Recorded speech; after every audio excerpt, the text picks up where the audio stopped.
morning, good afternoon, everyone. Mr. Ward, Mr. Sun, the governors. Some of you may have realised I have a lot less hair than the last time you saw me. And I know what you're thinking, but it's not because I've joined the Patrick Stewart fan club.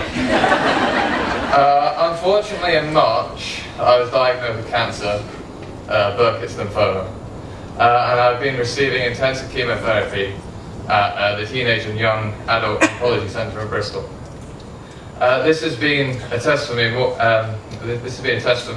But I have had tremendous support from my family, from friends, from Mr. Ward, from people who aren't here at Bredon anymore.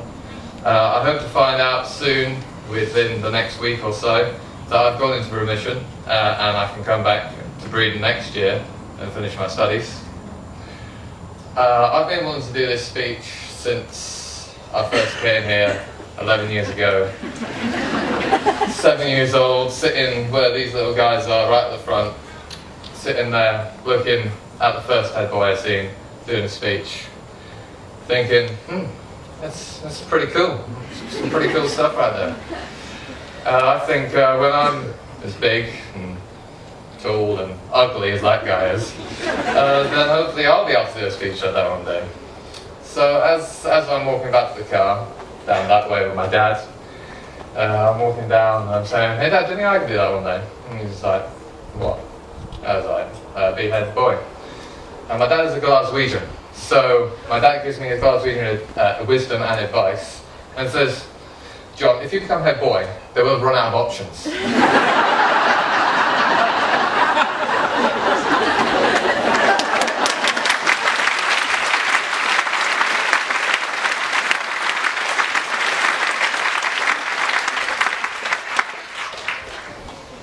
Now I'm going to say what doing my dream role means to me. Being head boy means more to me than how people feel on their wedding day, how people feel at the birth of their children, people winning the lottery, people finding their dream house, people landing the dream job, or how I guess Mr. Ward feels running Bredon School.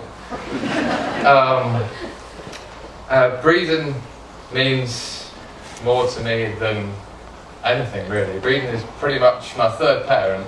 Technically that's Mrs. Roberts, but that's for another speech. So I'll leave that for another time. I've been in Bredon, like I said, for nearly 11 years.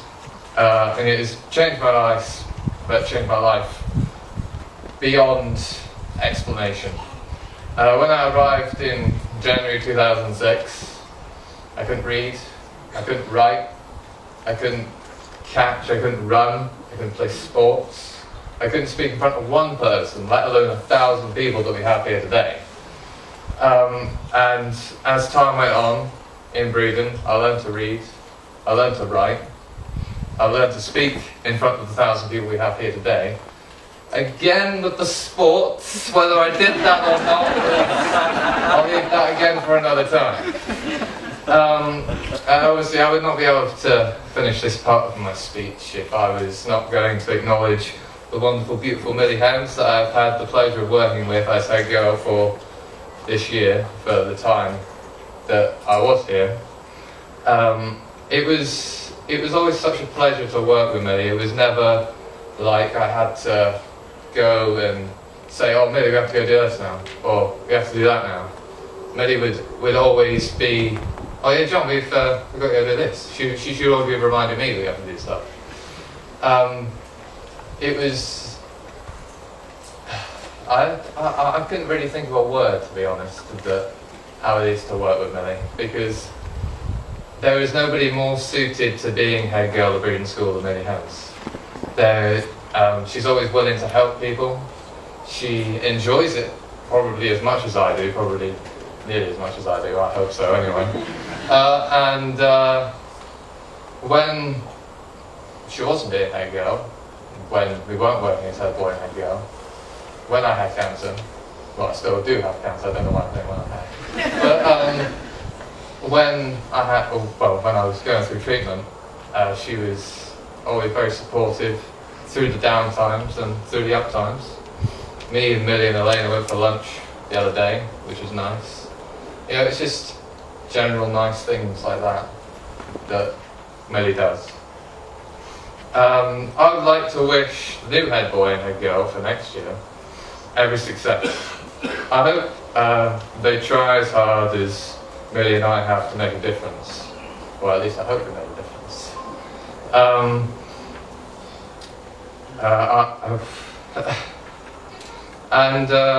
I hope they work together as well as we have and enjoy being head boy and head girl as much as I enjoy being head boy.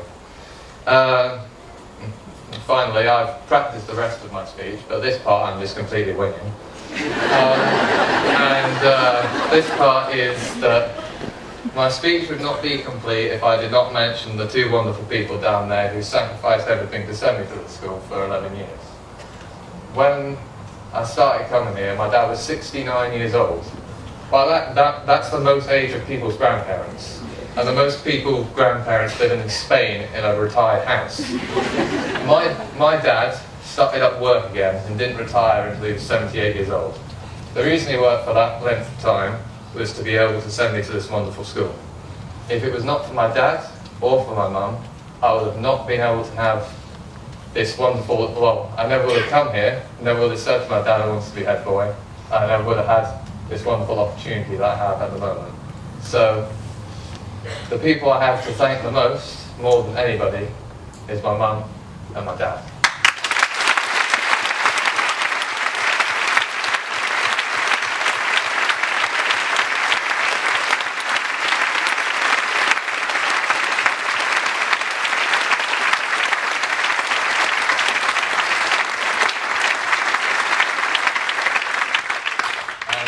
Finally, I will say that I've been at Bredon School for 11 years, as I keep saying. I'm pretty sure you're sick of me tired of me saying it now. But in my 11 years, there is nobody more suited for Bredon School than Mr. Ward. Mr. Ward is the best headmaster that I've ever seen in Bredon School in my whole entire time. So finally, I would just like to say thank you very much to Mr. Ward for giving me my dream and my opportunity to do what I wanted to do since I was yay high. Thank you.